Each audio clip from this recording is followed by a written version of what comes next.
మన inner peace YouTube ఛానల్లో అతీష ప్రజ్ఞావేదం సెషన్స్లో ఈరోజు ఎపిసోడ్కి మీ అందరికీ స్వాగతం అండి. సో ఇప్పటి వరకు మనం ఆ, అతీష గురించి, అతీష ముగ్గురు మూర్తులు దగ్గర విద్య నేర్చుకున్నారని, అందువల్ల అతీష ముమ్మూర్తుల మహనీయుడే అని ఆ చాప్టర్లో అతీష చెప్పిన 7 సూత్రాలని తెలుసుకున్నాం.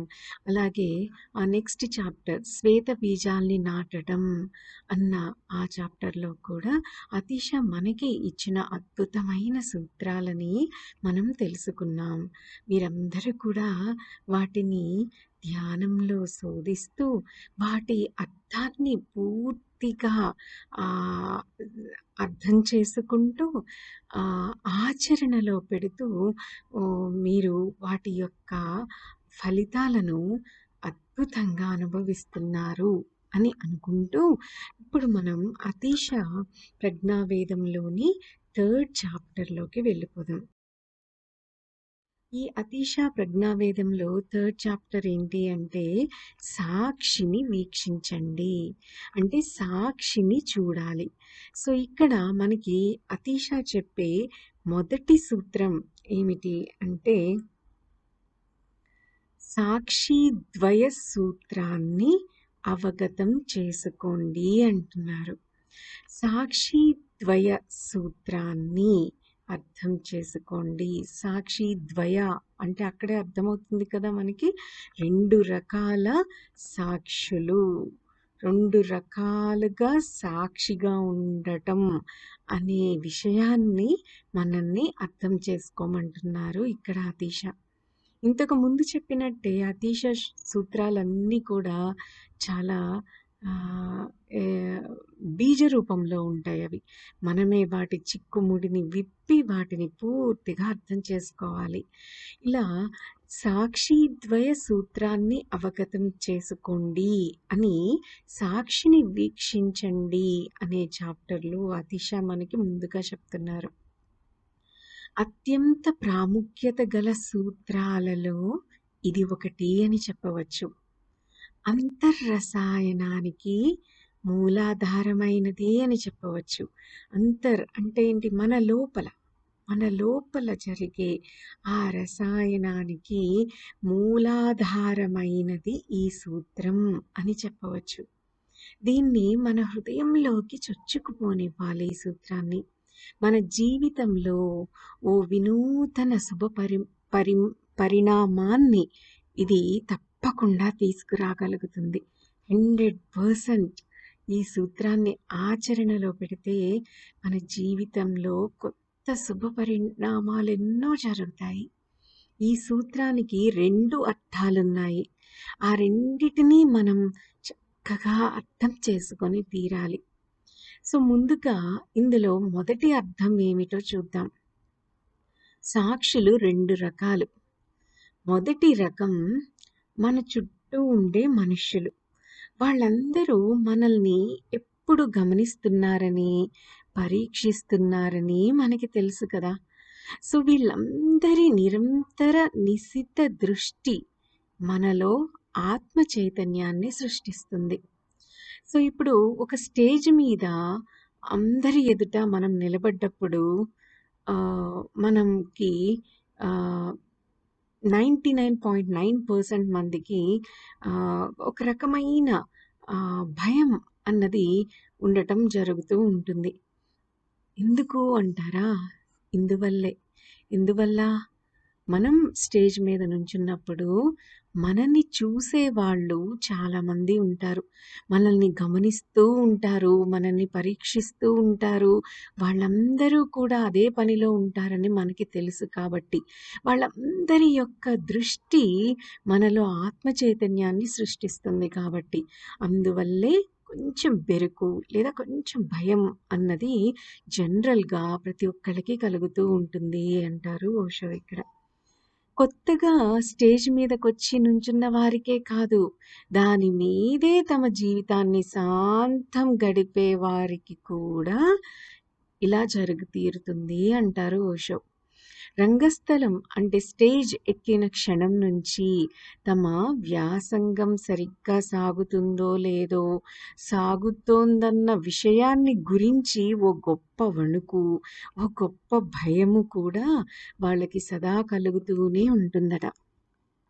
అన్నేసి కళ్ళు అంటే స్టేజ్ మీద ఒకళ్ళు నుంచున్నప్పుడు కింద ఉండే జనమంతా అన్నేసి కళ్ళు తదేకంగా ఆ స్టేజ్ మీద ఉన్న వాళ్ళని పరీక్షిస్తున్నప్పుడు వారికి వారు స్టేజ్ మీద నుంచున్న వాళ్ళు ఎలా తయారవుతారు? చూడబడే వస్తువుగా తయారవుతారు కదా! సో ఇంకప్పటి నుంచి చూస్తున్న వాడి స్థితి అక్కడ స్టేజ్ మీద ఉన్న వాడికి నశించిపోతుంది కదా! అతనేం చూస్తున్నాడు అనే స్థితిలో అతను ఉండడు. సో అతను ఎలా మారిపోతాడు? చూడబడుతున్న వస్తువుగా తయారైపోతాడు. చూస్తున్న వారికి ఆ స్టేజ్ మీద ఉన్నతను నచ్చడం లేదేమోననే భయం ఆ స్టేజ్ మీద ఉన్న అతనికి అనిపిస్తూ ఉంటుంది. సో ఇప్పుడు మనమే స్టేజ్ మీద నుంచుని ఏదో చెప్పబోతున్నాం, మాట్లాడబోతున్నాం. కొన్ని వేల మంది మన ఎదురుగా ఉన్నారు. వాళ్ళందరూ మనని గమనిస్తున్నారు, మనని పరీక్షిస్తున్నారు. మన మీదే వారి ధ్యాస ఉంది అని అనుకోండి. సో అప్పుడు మన స్థితి ఎలా ఉంటుంది? మనం చూస్తున్న వాడి స్థితి నుంచి మనం ఎలా తయారవుతాం? చూడబడుతున్న వస్తువుగా తయారవుతున్నాం. అలాగా చూస్తున్న వారికి మనం నచ్చడం లేదేమోనన్న భయం కూడా ఆ క్షణంలో మనల్ని ఆవరిస్తుంది. ఎవ్వరూ కూడా మన ఆత్మాపేక్షకు ఆహారాన్ని అందించకపోవచ్చు. మనము మనల్ని చూస్తున్న వాళ్ళకు నచ్చకపోవచ్చు. మనల్ని వాళ్ళు తృణీకరించవచ్చు. అయితే మనమిప్పుడు వాళ్ళ ఆధీనంలో ఉన్నాం. యజమాని దయాదాక్షిణ్యాల మీద ఆధారపడి జీవితాన్ని లాక్కొస్తున్న బానిసలాగా అక్కడ మన పరిస్థితి తయారవుతుందన్నమాట. ప్రేక్షకులకు నచ్చే విధంగా మనం నటించాల్సి వస్తుంది. వాళ్ళందరి తృప్తి కోసం మనం నటించాలి. వాళ్ళ అహంకారాలకు మద్దతుగా మన నటనా కౌశల్యాన్ని మలచి ప్రదర్శిస్తే మన అహంకారానికి వాళ్ళు మద్దతిస్తారేమోనని ఆలోచన చేసే పరిస్థితి మనకు తయారవుతుంది. ఇది ఇక్కడ ఓషో మనకి ఈ అతీషా చెప్పిన సూత్రానికి ఇలా ఎక్స్‌ప్లనేషన్ ఇస్తున్నారు. స్టేజ్ మీద ఒకడు నుంచున్నప్పుడు ఆళ్ళ స్థితి ఎలా తయారవుతుంది? చూడబడే వాడి స్థితి నశించిపోయి చూడబడుతున్న వస్తువుగా తయారవుతారు. అలా అలా తయారైనప్పుడు మనం ఆ స్టేజ్ మీద ఉన్నవాళ్ళు ఇంకా చూసే వాళ్ళ ఆధీనంలోకి వెళ్ళిపోతారు. ఎలాగెళ్ళిపోతారని చెప్తున్నారు అతీషా మనకిక్కడ? యజమాని దయాదాక్షిణ్యాల మీద ఆధారపడి జీవితాన్ని లాక్కొస్తున్న బానిసలాగా తయారవుతారు అని చెప్తున్నారు. ప్రేక్షకులకు నచ్చే విధంగా నటించాల్సి వస్తుంది ఆ స్టేజ్ మీద ఉన్నప్పుడు. అలా అందరి తృప్తి కోసం మనం నటించాలి అన్న స్థితికి వెళ్ళిపోతాం. అలాగే వాళ్ళ అహంకారాలకు మద్దతుగా మన నటనా కౌశల్యాన్ని మలచి ప్రదర్శిస్తే మన అహంకారానికి వాళ్ళు మద్దతిస్తారేమోననే ఆలోచన చేసే పరిస్థితిలోకి మనం వెళ్ళిపోతాం అని అంటున్నారు అతీషా. ఇది అంటున్నారు ఓషో. అతీషా చెప్పిన సూత్రానికి ఓషో గారు ఇంత అద్భుతంగా ఎక్స్‌ప్లనేషన్ ఇచ్చారు. సో ఇక్కడ మనం అర్థం చేసుకోవాల్సింది ఒకటుంది. ఓషో స్టేజ్ మీద మనం ఉన్నప్పుడు అని చెప్తున్నారు. మన నిజ జీవితాల్లో కూడా, మన ఇంట్లో ఉన్నప్పుడు, మన చుట్టూతా ఉన్న వ్యక్తులు, మనం ఆఫీస్‌లో ఉన్నప్పుడు మన చుట్టూతా ఉన్న వ్యక్తులు, మన పరిస్థితి అలాగే తయారవుతుంది. మన స్థితిని మనం కోల్పోయి వాళ్ళ ఆధీనంలోకెళ్ళి వాళ్ళ మెప్పు కోసం లేదా వాళ్ళని సంతోషపెట్టడం కోసం ఇలా మారిపోతాం అని అంటున్నారు ఓషో. సో ఇంకా ఓషో ఈ మొదటి రకం ఎలా ఉంటుంది? మొదటి రకం సాక్షులు 2 రకాలు అని చెప్పుకున్నాం కదా! సో మొదటి రకం మన చుట్టూ ఉండే మనుషులు. వాళ్ళందరూ మనల్ని ఎప్పుడు గమనిస్తున్నారని, పరీక్షిస్తున్నారని మనకి తెలుసు. సో, దీని గురించి ఎక్స్‌ప్లెయిన్ చేస్తున్నారు కదా! ఇప్పుడు స్టేజ్ మీద మనం నుంచున్నప్పుడు, ఆ స్టేజ్ ముందు ఒక వేల మంది ఉన్నారనుకోండి. ఆ వేల మంది ఉన్నప్పుడు మనకి కొంచెం భయం, బెరుకు అనేది రావ రావడానికి చాలా ఛాన్సెస్ ఉన్నాయి. ఎందువల్ల అంటే వాళ్ళెవ్వరో మనకి తెలీదు. అందులో చాలామంది మనకి తెలియని వాళ్ళే ఉంటారు కాబట్టి. అదే మనం స్నేహితుల మధ్య మనమున్నప్పుడు మనకంత భయం కలగదు. ఎందుకు? స్నేహితుల గురించి మనకు బాగా తెలుసు. వాళ్ళెలా ప్రవర్తిస్తారో మనం ఊహించగలుగుతాం కాబట్టి. మన స్నేహితుల మీద నమ్మకం పెట్టుకొని, మనం వాళ్ళ మీద ఆధారపడవచ్చు కాబట్టి. మ మరి ఆహ్ మనము, మన స్నేహితులం పరస్పరం ఒకళ్ళ మీద ఒకళ్ళం ఆధారపడే ఉంటాం కాబట్టి, మనకి వాళ్ళ మధ్య ఉన్నప్పుడు అంత భయం, బెరుకు అన్నది అనిపించదు. కానీ అపరిచిత జనసమూహం ముందు అంటే మనకి తెలియని వాళ్ళ ముందు మన భయం ఎక్కువవుతుంది కదా! ఆపాదమస్తకము మనకు వణుకు పుట్టుకొస్తూనే ఉంటుంది. వేల మంది మనకి తెలియని వాళ్ళ ముందు ఒక స్టేజ్ మీద మనం నుంచున్నప్పుడు. మన వ్యక్తిత్వపు అహంకారం మొత్తం ఫణంగా అంటే ఉన్న ఆ స్థితిలో ఆహ్, మనకు అపజయం ప్రాప్తిస్తుందేమో, మనం సరిగ్గా మాట్లాడలేకపోతామేమో అన్న అన్న ఫీలింగ్‌తో మన వ్యక్తిత్వపు అహంకారాన్ని మొత్తం కూడా ఫణంగా పెట్టేస్తాం. ఏం జరుగుతుందో ఎవరు చెప్పగలరు? మన విజయానికి ఏ పూచీ లేదు అని కూడా అనుకుంటాం. సో, ఇదే అన్నమాట మొదటి రకం సాక్షి. అందరూ మనల్ని గమనిస్తూ ఉంటారు. మనమొక భిక్షగాడిలాగా నిలబడి ఉంటాం. కోట్ల మంది మనుషుల పరిస్థితి ఇదే అంటారు ఓషో. వాళ్ళందరూ కూడా ఇంకొకళ్ళ కోసమే బ్రతుకుతూ ఉంటారు కాబట్టి, కేవలం బ్రతికి ఉన్నట్టు కనిపిస్తూ ఉన్నారే కానీ, వాస్తవంలో ఎవరూ బ్రతికి ఉండటం లేదు అంటారు ఓషో. ఈ విషయాన్ని మనం కూడా కొంచెం ఆలోచిద్దాం. మనం ఎలా బ్రతుకుతున్నాము అన్నది కూడా మనకి మనం పరిశీలించుకుందాం. వ ఇంకొకళ్ళ కోసమే బ్రతుకుతూ ఉంటే కేవలం బ్రతికి ఉన్నట్టు కనిపిస్తూ ఉన్నట్టే కానీ, వాస్తవంలో వారు బతికి ఉన్నట్టు కాదు అంటున్నారు ఓషో. ఎంతసేపు ఇంకొకరితో సర్దుకుపోతూ ఉంటారు. అవతలి వాళ్ళు సంతోషంగా ఉంటేనే వీళ్ళకి సంతోషం కలిగే పరిస్థితి ఉంటుంది. నిరంతరము జీవితం ఓ సర్దుబాటుగానే ఉండి, ఎప్పుడూ ఆత్మను అమ్ముకునే పరిస్థితే నెలకొని ఉంటుంది అలాంటి వాళ్ళకు అంటున్నారు ఓషో. నిజమే కదా! ఒక్కసారి ఆలోచించండి. ఎంతసేపు ఇంకొకరితో సర్దుకుపోతూ ఉంటూ, అవతలి వాళ్ళ సంతోషంగా ఉంటేనే మనకి సంతోషం కలిగే పరిస్థితి ఉంటే, నిరంతరం జీవితము సర్దుబాటుగానే ఉంటుంది. ఎప్పుడు ఆత్మను అమ్ముకునే పరిస్థితియే నెలకొని ఉంటుంది. ఇదంతా కేవలం తమ అహంకారం శక్తిని పుంజుకోవడానికే, తమ ప్రతిష్ట పెరిగేందుకే, కీర్తిని పెంచుకునేందుకే తప్ప మరేమి కాదు అని ఓషో ఖచ్చితంగా చెప్పేస్తున్నారు. ఎందుకోసం అలా సర్దుకుపోవడం? ఎదుటి వాళ్ళు సంతోషంగానే ఉంటేనే నేను సంతోషంగా ఉండగలను అని అలా ఫిక్స్ అయిపోవడం.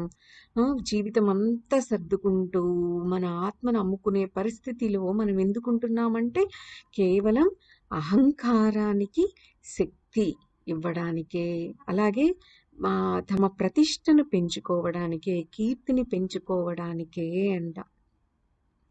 ఓ కవికో, ఓ విజ్ఞానానికో, ఓ రచయితకో ఒక నోబెల్ బహుమతి లభించినప్పటి నుంచి ఆ కవికి, ఆ విజ్ఞానికి, ఆ రచయితకి సృజనాత్మకత క్షీణించిపోతుందన్న మహా విలువైన ఎరుక మీకు ఎప్పుడైనా కలిగిందా అని అడుగుతున్నారు ఓషో. ఒక్కసారి ఆలోచించండి.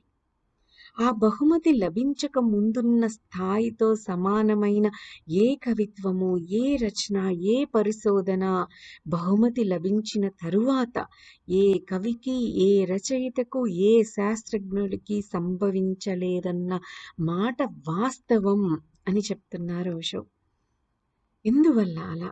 ఏం జరుగుతుంది ఇక్కడ అంటే ఆత్మ లక్ష్యాన్ని అప్పటికే వాళ్ళు అందుకున్నారు కనుక వాళ్ళ యొక్క ఆత్మ యొక్క లక్ష్యం ఏమిటి? అద్భుతమైన కవిత, అద్భుతమైన విజ్ఞానాన్ని, అద్భుతమైన ఒక పరిశోధనని ఆమ్, చేయాలి అని. సో అది చేసేసారు. అంటే వాళ్ళ ఆత్మ యొక్క లక్ష్యం తీరిపోయింది. అంతకు మించి ముందుకు పోవలసిన లక్ష్యాలేమీ వారికి లేవు కనుక. అందుకే ఒక బహుమతి లభించిన తరువాత కవికి, రచయితకి, శాస్త్రజ్ఞుడికి ఆమ్, ఉమ్, ఆ, ఇంకా అద్భుతమైన సృజనాత్మకత అన్నది లభించలేదట. సో మనుషులతో సర్దుకొని పోవాల్సిన అవసరం వారికి ఇంకెంత మాత్రమూ లేదు. ఎందుకంటే వాళ్ళ యొక్క ఆత్మ లక్ష్యాన్ని వాళ్ళు సాధించేశారు. ఓ రచనకు అత్యుత్తమ కీర్తి ప్రాప్తించిన తక్షణం ఆ రచయిత అవతారం అంతమైపోతుంది అంటారు ఓషో. ఖలీల్ గిబ్రాల్ రచన ప్రవక్త విషయంలో ఇలాగే జరిగింది. రవీంద్రనాథ్ ఠాగూర్ గీతాంజలి విషయంలోనూ ఇలాగే జరిగింది. ఇలా జరగడమే దాదాపుగా ఓ శాసనంలా ఉంటుంది. ఓ ప్రత్యేక పరిస్థితిలాగా కాకుండా కీర్తి ప్రాప్తించిన తక్షణం సర్దుకుని ఉండాల్సిన పరిస్థితి మాయమైపోతుంది. సర్దుకుని ఎందుకు ఉండాలి? కీర్తి శిఖరాన్ని మీరు ఇప్పటికే అధిరోహించేశారు కదా. సో ప్రజలతో సర్దుకొని ఉండటం మీరు మానేసిన తక్షణం వాళ్ళు మిమ్మల్ని విస్మరించేస్తారు, పట్టించుకోవడం మానేస్తారు. మీ సృజనాత్మకత మూలం మీ అహంకారంలోనే నిక్షిప్తమై ఉంది. ఆత్మతృప్తి ప్రాప్తించిన తక్షణం సృజనాత్మకత అంతరించిపోతుంది అంటున్నారు ఓషో. సో ఈ పరిస్థితిలోనే 199 పైచిలుక మంది జీవితాలు సాగుతున్నాయి. సో మనకు విధమైన సాక్షి గురించే తెలుసు. అంటే అవతల ఉండేవాడే ఆ సాక్షి. ఈ విధమైన సాక్షే మనకి తెలుసు. వాడెప్పుడు మనకు ఆందోళన కలిగిస్తూనే ఉంటాడు. జీన్ అంటే పాల్ సార్టే ఆయన ఏం చెప్తారంటే రెండవది నరకమే అనే మాట చెప్తూ ఉంటారు. అది ఎప్పుడూ నిజమే అంటున్నారు ఓషో. ఆ రెండోవాడు అంటే మనని సాక్షిగా చూసేవాడు, అంటే అవతల ఉండేవాడే ఆ సాక్షి కదా. సో ఆ రెండోవాడు మనల్ని ప్రశాంతంగా ఎప్పుడూ ఉండనీయడు. దానికి ఒక అద్భుతమైన ఎగ్జాంపుల్ చెప్తున్నారు ఓషో. బాత్రూంలో ఎంతో ప్రశాంతంగా, తాపీగా మనం అలా ఎలా ఉండగలుగుతున్నాం అనుకుంటున్నారు అని అడుగుతున్నారు ఇక్కడ ఓషో. రెండో వాడు అక్కడ లేకపోవడం వల్లనే అని కూడా చెప్తున్నారు. ఇప్పుడు బాత్ టబ్లో మనం కూర్చొని హాయిగా స్నానం చేస్తున్నప్పుడు ఎంత ప్రశాంతంగా ఉంటామో ఒక్కసారి ఆలోచించండి. అదే స్థితిలో మనం ఉన్నప్పుడు బాత్రూమ్ తలుపు తాళం కన్నంలో నుంచి ఎవరో మనల్ని గమనిస్తూ ఉన్నారని మనకు అర్థమైందనుకోండి, వెంటనే ఆ క్షణంలో ఉన్న మన ప్రశాంతత అంతా భగ్నమైపోతుంది కదా. మహా ఉద్విగ్నత మనల్ని ముంచెత్తుతుంది. ఎవరో మనల్ని పరీక్షగా చూస్తున్నారు అన్న ఎరుక మనకి రాగానే మనకప్పుడు వరకు ఉన్న చక్కటి ప్రశాంతత స్థితి ఏమైపోతుంది? మాయమైపోతుంది.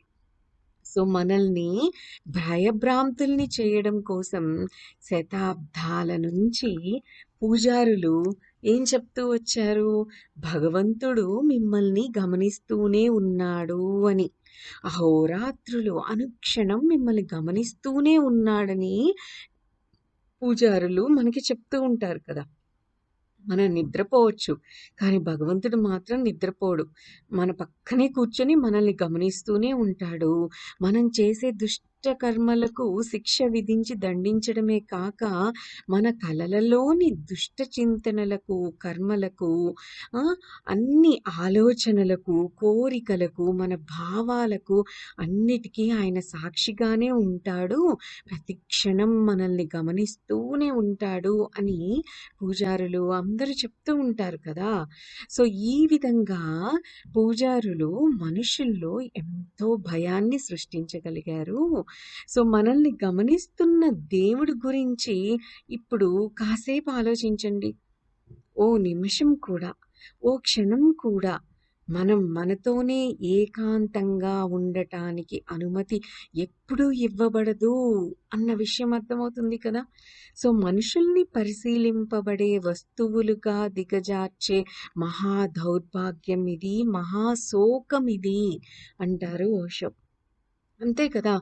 అంటే మనం గమనించడం కాదు, మనల్ని కంటిన్యూయస్‌గా భగవంతుడు గమనిస్తూ ఉంటాడు అంటే, ఈ మనుషుల్ని పరిశీలింపబడే వస్తువులుగా దిగజార్చే దౌర్భాగ్యం అంటున్నారు.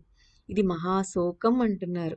అంటే పూజారులు, పెద్దవాళ్ళు మనకి చెప్పిన విషయం ఏమిటి? భగవంతుడు కంటిన్యూయస్‌గా ప్రతి క్షణం మనల్ని పరిశీలిస్తూనే ఉంటాడు అని చెప్తున్నారు కదా! అంటే మనకెలా ఉంటుంది ఫీలింగు? ప్రతి క్షణం మనల్ని ఒకళ్ళు సాక్షిగా గమనిస్తున్నారు అని. అంటే అక్కడ మనం సాక్షిగా గమనించడం అన్నది ఏమీ లేదు. మనం పరిశీలింపబడే వస్తువులుగా దిగజారిపోయాం. ఇది మన దౌర్భాగ్యం, ఇది శోకం అంటున్నారు ఓషో. ఇంకొకళ్ళ గుర్తింపు కోసం మనకసలు ఎందుకీ ఆరాటం అని అంటారు ఓషో. ఎందుకు అంటే, ఉన్న స్థితిలో మనం ఖాళీగానే ఉంటున్నాం కనుక. ఉన్నట్టుగా మనం లేం కనుక. అంటే ఇప్పటి మన ఉనికిలో వ్యక్తిత్వ కేంద్రంలో మనం ఉండటం లేదు. మన ఉనికిలో, మన వ్యక్తిత్వంలో, మనలోకి మనల్ని మనం గమనించుకుంటూ మనం ఉండట్లేదు. సో ఎలా ఉంటున్నామంటున్నారు ఓషో? ఒక చప్పుడుగా, ఓ గుంపుగానే మనం ఉంటున్నామట. యజమాని ఇంట్లో లేడు కాబట్టో, నిద్రపోతూ ఉన్నాడు కాబట్టో, ఇంట్లోని పనివాళ్ళందరూ ఒకరితో ఒకరు పోట్లాడుకుంటున్నట్లే చప్పళ్ళు చేసే గుంపులాగే మనం ఉంటున్నాము అంటున్నారు.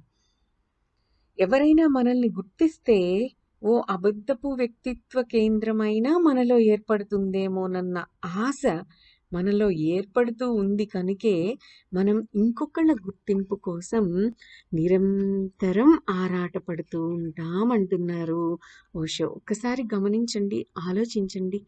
ఇది నిజమే. ఎవరైనా మనల్ని గుర్తిస్తే ఓ అబద్ధపు వ్యక్తిత్వ కేంద్రమైన కనీసం మనలో ఏర్పడుతుందేమో అన్న ఆశ మనలో ఏర్పడుతూ ఉంది కనుకే మనం ఇంకొకళ్ళ గుర్తింపు కోసం నిరంతరం ఆరాటపడుతూ ఉన్నాం.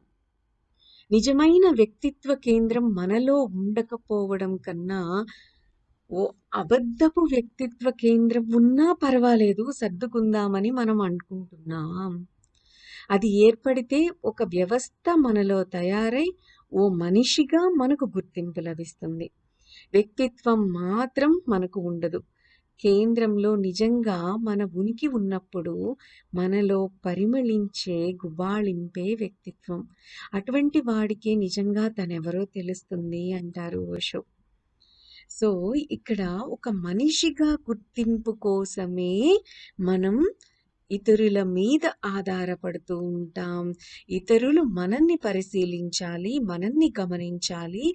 ఇతరులు మనకి ఇతను మంచివాడు, ఇతను ఈ పని బాగా చేస్తాడు, ఇతను అందంగా ఉంటాడు, ఇతను పిల్లల్ని బాగా చూసుకుంటాడు, ఇతను ఉద్యోగం బాగా చేస్తాడు, ఇతను మీటింగ్స్ బాగా కండక్ట్ చేస్తాడు, ఇతను వీళ్ళని బాగా ఎంకరేజ్ చేస్తాడు. అలా బయట వాళ్ళు, ఎదుటి వాళ్ళు మనకేదో ఒక వ్యక్తిత్వాన్ని ఆపాదిస్తూ, అది నిజం కాకపోయినా మనిషిగా మనకొక వ్యక్తిత్వాన్ని గుర్తింపుగా మనం కావాలని కోరుకోవడం వల్లే మనం మనలోని ఉనికి కంటే వేరే వాళ్ళ యొక్క అభిప్రాయాలకి, వేరే వాళ్ళ యొక్క ఇష్టానికి తగ్గట్టుగా మనం పనిచేస్తూ ఉంటాము అని అంటున్నారు ఓషో. ఇంకా ఈ మొదటి రకం సాక్షి గురించి, సాక్షితత్వం గురించి ఓషో ఇంకా అద్భుతంగా ఎక్స్ప్లెయిన్ చేస్తున్నారు. అయితే ఈ రోజుకి ఇక్కడితో మనం ఆపేద్దాం. దీని కంటిన్యూషన్ మనం మన నెక్స్ట్ ఎపిసోడ్లో డిస్కస్ చేద్దాం. సో ఈరోజు మనం చక్కగా సాక్షి ద్వయ అంటే 2 రకాలు అని, ఆ 2 రకాల్లో మొదటి రకం ఎలా ఉంటుంది అని కొంచెం తెలుసుకున్నాం కదా! సో, మనల్ని మనం గమనించుకుందాం. మనం ఎలా ఆలోచిస్తున్నాం? ఈ మొదటి రకం అని ఓషో మనకిచ్చిన ఎక్స్‌ప్లనేషన్స్ బాగా గుర్తు చేసుకుంటూ, మనల్ని మనం చక్కగా గమనించుకోవడం మొదలు పెడదామా మరి? సరే అయితే. దట్స్ ఆల్ ఫర్ టుడే అండి. Have a great day. Thank you. Thank you. Thank you.